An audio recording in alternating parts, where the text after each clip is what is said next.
Hello everyone and welcome to Sharp Dress Gaming. I'm your host Richard and today we are here with week 6 or 7. This is week 6. Yes, week 6.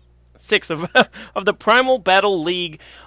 Today we are going against the Winnipeg Aqua Jets and of course their coach, the one who is 5-0 currently before this battle in the league, Hank The Pidgey. Our best friend, Hank The Pidgey. He may not be ready to admit that, but trust me, we're best friends. So, Hank The Pidgey, of course, 5-0 in the league currently. And as you can see why, he has probably the scariest team in the league. I think either 3 or 4. No, it's not 4. At least 3 of his Pokemon are in the top 5 for MVPs.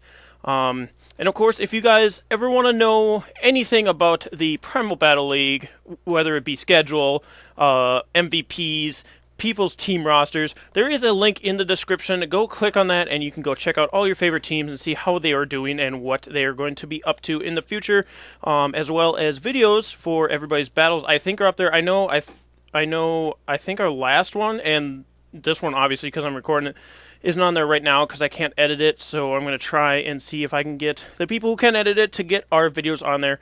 I know week 1 and 3 are on there for sure, though. But anyway, guys, back to this battle. So this week, I decided to bring defensive Volcarona with leftovers. Yet again, our bulky OU Volcarona with Fiery Dance, Giga Drain, what's his other move? Bug Buzz, and Quiver Dance. I brought a different kind of Milotic. Looking back on it, it wasn't the smartest play for what kind of Milotic I brought, but I thought I'd try and be cheeky with it. This is Milotic. It's the same EV spread and everything, but for moves it has Scald, Ice Beam, Recover, and Hidden Power Grass. Now I put Hidden Power Grass on it specifically for Cloyster and Azumarill. Looking back on it, I probably should have just kept Scald and tried to burn them, because in the long run, it probably would have worked out better than Hidden Power Grass, but I wanted to try it, so I put it on there. Of course, we brought the Mega Gardevoir, fully defensive yet again, because I'm afraid of Azumarill, and he has a lot of physical attackers that I'm afraid of, so I made it fully defensive. And I also had to bring it just because Mega Gardevoir was the Mega that Hank was going to pick, so I decided to bring it along, see if it can put in some work. Same attacks: Energy Ball, Size Shock, Shadow Ball, and Hyper Voice. We have our special event Gengar that has Sludge Wave. I picked Gengar specifically because Hank picked Azumarill. I needed some for Azumarill. I don't like battling Azumarills. I never have anything for him. So I picked Gengar, brought Gengar. I Focus Sashed him so he can live a hit from Azumarill, and then Sludge Wave takes out Azumarill one shot. It also has Shadow Ball, Thunderbolt, and Dazzling Gleam. Then I brought my defensive Donphan. Now, usually I have leftovers on it. This time, I decided to put Assault Vest, and that was specifically for the Infernape, because Infernape will carry Overheat and Grass Knot. I wanted to be able to live those moves and then knock it out in return. So fully defensive as well. It has Earthquake, Rock Slide, Ice Shard, and Rapid Spin. And then we brought a Electivire, same set as always. Expert Belt, Cross Chop. I actually gave it Volt Tackle because Thunder Punch won't one-shot an Azumarill, whereas Volt Tackle will. So I gave him, not Volt Tackle, I always call it that. It's Wild Charge. Ice Punch, Cross Chop, and what's his last move? Earthquake. So that is our team. Hank is bringing, of course, the Azumarill, which I'm afraid of. Salamence, which I'm also afraid of. Amoonguss, which I just don't like. Cloyster, I'm afraid of. Magnezone, it's okay. And Infernape. Now, I knew he was going to lead with probably either the Infernape or Cloyster if he decided to bring his Toxic Spikes, Stealth Rocks, that kind of stuff. Cloyster. I don't know if Cloyster gets Stealth Rocks, but the setup Cloyster, instead of the Shell Smashing one, you'll find out he brings neither. Not to give away spoilers. But with that, guys, we are going to get into this battle here. And I lead with Volcarona. Forgot to say that. I lead with Volcarona because I actually forgot I brought the OU bulky one. I thought I brought Choice. I knew I brought it, but like in my head, I was used to the last battle against Gearheart where we brought Volcarona with Psychic. So I'm like, oh, Psychic Volcarona will be great. Because we'll have Giga Drain for Cloyster and Psychic for Infernape. We don't have Psychic. So I do lead out with the Volcarona. He leads out with the Infernape. Now, This is where I realized I don't have Psychic. I figured, oh well, might as well stay in. He goes for Fake Out. I was hoping for Burn. Can't burn him, he's Fire. I'm just making all these mess-ups right away, so it's not boding well, but we essentially are at full health. The leftovers, I decided to stay in yet again. Forgetting Infernip can get Rock-type moves. I just went for Fire Dance because Infernip doesn't have the best special defense. Figured to do some damage. No, wait, I went for Quiver Dance, sorry. I went for Quiver Dance trying to set up, thinking Infernip can't do anything to me, which was a good prediction on my part just because he doesn't even have rock moves on the Infernip, but he does bring in the Salamence. Now, I know Salamence can hurt, so I don't want to stay out here, so I switch out into Milotic, since Milotic is known as the Dragon Killer, so I figured why not bring her out. And he actually goes for a Rock Slide, so now I'm afraid, because the Salamence is out for my Volcarona. He actually switches out, showing me that either he's afraid of Milotic or he's choice in some manner.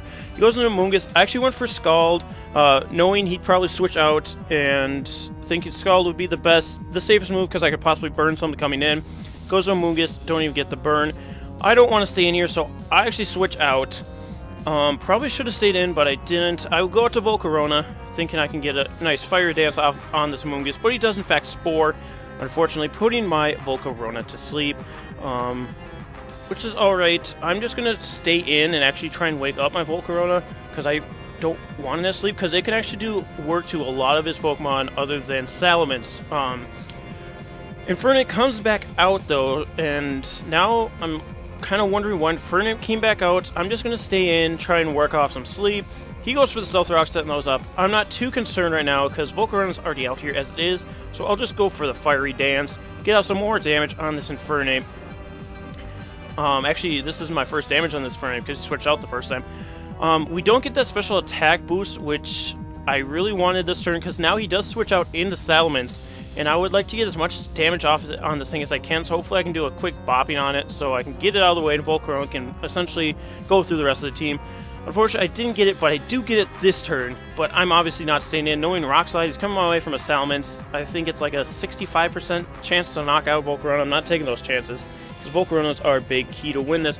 So I switch on to Donphan, trying not to always switch on to Milotic to give him that that idea of who's coming out so he can adjust his plans accordingly. He just goes for another Rock Slide. Of course, Donphan's eating that. It's a ground type and is fully defensive. He actually goes out into Infernape here, which kind of confirms that he wants to go for either Overheat or Grass Knot on my Donphan. So I get that Rapid Spin off. And actually, I've seen his battle already because he did a live battle. Of course, Hank The Pidgey's channel will be in the description below. He actually calced it so that Grass Knot would knock out Donphan, but he didn't put in Assault Vest. So Assault Vest saved our Donphan, and we're able to Earthquake, getting Donphan a kill, the first kill of the game. I believe that's what happened last time too. Donphan got the first kill. It did against Lopunny. So Donphan, leading us off good here. So Infernape out of the way is nice. No more Stealth Rocks. He brings out Azumarill. I switch out. I went to Gardevoir, thinking, I don't know what, I was hoping he was going for a Water move is what it was. Either Waterfall or Aqua Jet, though it still wasn't the best idea.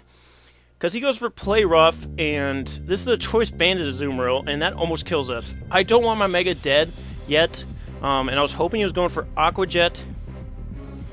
And he actually thought I was staying in because he was Choice, he would have to go Play Rough. I could have outsped and Energy Balled him, but of course I didn't. I thought he wasn't Choice and went for Aqua Jet. He goes in the Mega Zone, goes right back out because Mega Zone can't do anything to Electivire. I go for the Cross Chop, hoping Mega Zone does stay in fact, but it doesn't. Goes out to a Mungus, does nothing. But this next turn, Ice Punch is going to do quite a bit to this Mungus. So now I'm kind of glad, because I thought about Choice banning my Electivire just for that Azumarill. But Expert Belt gives me this variety where I can switch up moves. He gets the Sludge Bomb off and unfortunately poisons us.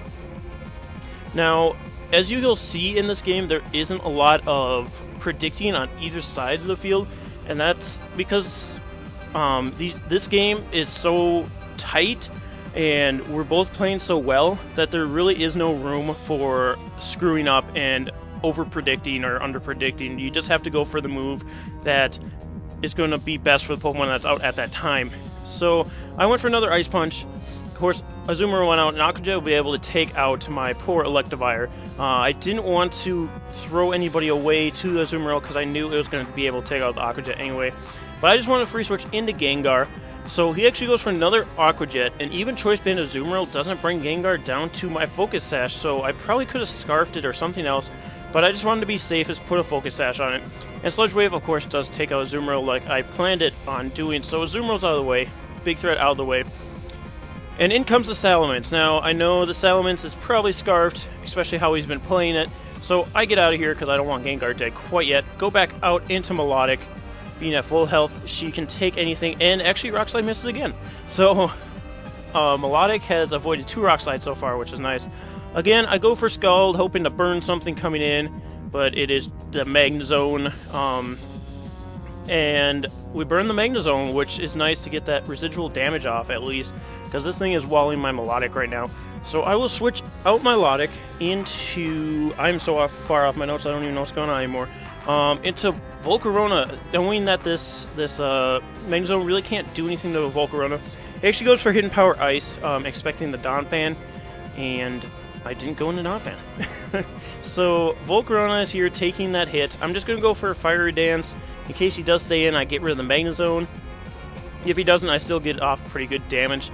After this battle, I kind of realized Bug Buzz was a stupid move to have on Volcarona, because it doesn't really hurt anything on his team, even the Pokemon he didn't bring, like Sableye and that kind of stuff.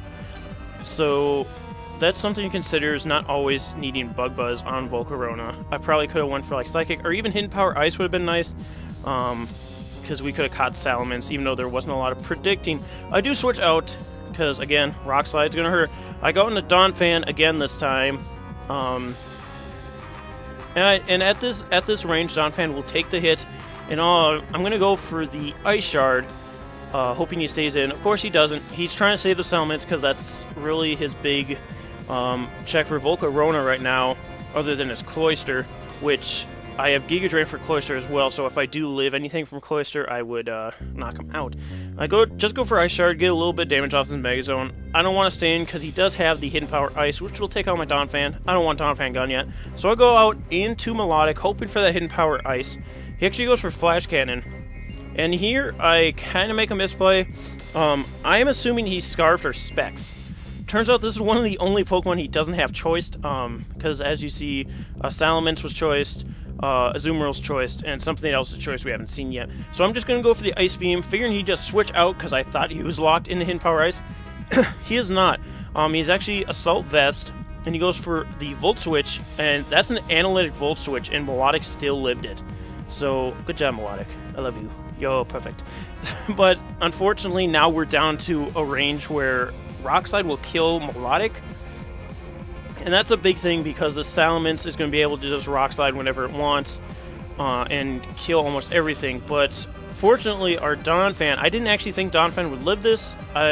Maybe I did think it would, but it does live it. Either which way. So I'm able to go for another Ice Shard, hoping again Salamence stays in. I know it won't kill. I just want to get a ton of damage off on it. Again, another looking back, I probably should have Rock Slide, because Rock Slide would have hurt everything else that came in a lot more than Ice Shard did. But Melodic does get this kill here from the burn on Magnezone. So, I mean, that's a plus because Melodic got the kill instead of Donphan, because I'd rather Melodic get the kills. Cloyster does come out here. I'm just going to go for Rock Slide, hoping he Shell Smashes, trying to get set up, and then I could go for Rock Slide, and either he'd be at 1 HP or not. But Donphan does go down to 3 Rock Blasts. He actually took 3 of them, so if Donphan was at a higher health as well, probably would have been nicer for us, because turns out this Cloyster is Choice Scarfed, so he would have been Scarfed into Rock Blast, and we probably could have got him. Unfortunately, Donphan has too low health. So I go into Gengar, just trying to go for the Thunderbolt, because, again, I didn't know he was Scarfed, so I thought he would either Shell Smash or do something there, or we'd outspeed. So I go for Thunderbolt. Amulius comes in and takes that very well. I just decided to go for Sludge Wave here, because I didn't really want to switch into anything. And he Spores my Gengar. Now, here's probably another mistake I shouldn't have done, but I end up doing. I switch out Gengar. I'm a little ahead, I know. But I switch out Gengar. I probably should have just left him in and either let him die or burn some sleep. And I go into Volcarona, hoping I can either Fiery Dance on this Amoonguss or start setting up. Fiery Dance on the Amoonguss would have been nice because I still would have hit the Salamence. But he actually switched this turn into Salamence, and I got no damage off on it. I would have liked to gotten a Fiery Dance and then I don't know what I could have done from there. But I'm going to switch out Volcarona, again, knowing Rock Slide's going to kill. But Rock Slide's also going to kill anything else on my team. So, essentially, as I went into Melodic hoping he'd miss again, because he's missed Melodic twice now. He does hit, and Melodic doesn't take it as much as I wanted it to. Knocks out Melodic, and of course, since he hasn't been intimidating, this is a Moxie. That actually turned out Salamence was supposed to be Intimidate, but he messed up and actually had Moxie. But I don't know if it worked either way. I mean, I could have gotten Intimidate off with this Gardevoir, which would have been nice, because then Volcarona probably would have lived a Rock Slide. So it could have been in my favor, but I don't think it really mattered. It just guarantees the game at this point, because he's going to knock out anything. Volcarona was really the only one that was going to be able to live a hit. Even that crit didn't matter on fully defensive Gardevoir. When it had 30 HP, I think a Salamence using Rock Slide could have taken it out. But now, yeah, now he's just guaranteed to kill Volcarona. I probably, I don't know what I could have done different at this point. After Gengar was put to sleep, I switched out. I don't know, I probably should have left Volcarona in, but yeah. As long as he's hitting all these Rock Slides, we're dead. Gengar is asleep. He hasn't burned any sleep turns, so he's not waking up anytime soon. And I'm sure Salamence won't miss 2 Rock Slides in a row, even if it missed the first one, which it doesn't. So Salamence gets a nice little cleanup at the end there, giving Hank the game. Honestly, though, for sure, that was my best battle, or the best battle I've had in this league. If not the best battle in the league so far. I haven't seen every battle. I've tried to watch as many as I can, but there's just so many videos to watch on YouTube these days, with all these Alpha Sapphire, Mega Ruby Let's Plays. But honestly, I think this is probably the best battle in the league. And it doesn't end there, because next week we are battling the Boston Blastoise, and they are actually a new team. Well, they were an old team that was taken over by our friends over at Turtle Nation. We will be battling them next week. They actually took over for a little team called the Chicago Bouffalants, who we got a 6-0 sweep with Volcarona last time. So, I'm not going to try it again, but that doesn't mean I'm not bringing Volcarona. So, we're gonna have a battle against the Boston Blastoise next week. The following week, we go against Hank the Pidgey and the Winnipeg Aqua Jets once again. So only a 2-week span, or I guess 2-week span you could say, in between our battles against Hank. But next time you can be sure I'm bringing the vengeance. I'm out for blood, and I'm sure he will be too, knowing that this battle was crazy. And of course we're both going to be adjusting, because we talked after and talked about our sets, and I'm sure he's watched this battle. I watched his. Down to the T, took notes, all that stuff. So I know we're both going to be changing up our battle styles for that, but it's probably going to be another crazy game. So be looking forward to that for sure. Again, if you want to see any of the stats or anything, all the teams from the Primal Battle League, there is a link in the description, as well as a link to Hank's page. Be sure to check him out. He's amazing. YouTuber, does a lot of competitive battling stuff. Actually, I think that's all he does is competitive battling, both live and post-com. He actually did a live comm for this battle, so go check that out. I don't know if I have anything else to plug other than watching our battle. So after this, Hank is 6-0, and I am 3-3, which I think I am 3rd or 2nd in the league right now. I know I was 2nd before this battle, and then I went down to 3rd behind just Weavile, I believe, but he hadn't had his 6th week battle yet. He had to actually battle the Boston Blastoise, if I recall. But anyway, guys, thank you for joining us, and of course, be sure to keep checking out the channel for the Primal Battle League, as well as many other videos are going to slowly be trickling back after this Alpha Sapphire Let's Play. I have like one more video to record of that, and then I'm done with it, and we can get back to regular scheduling. But thank you guys so much, and we will see you next time. Bye!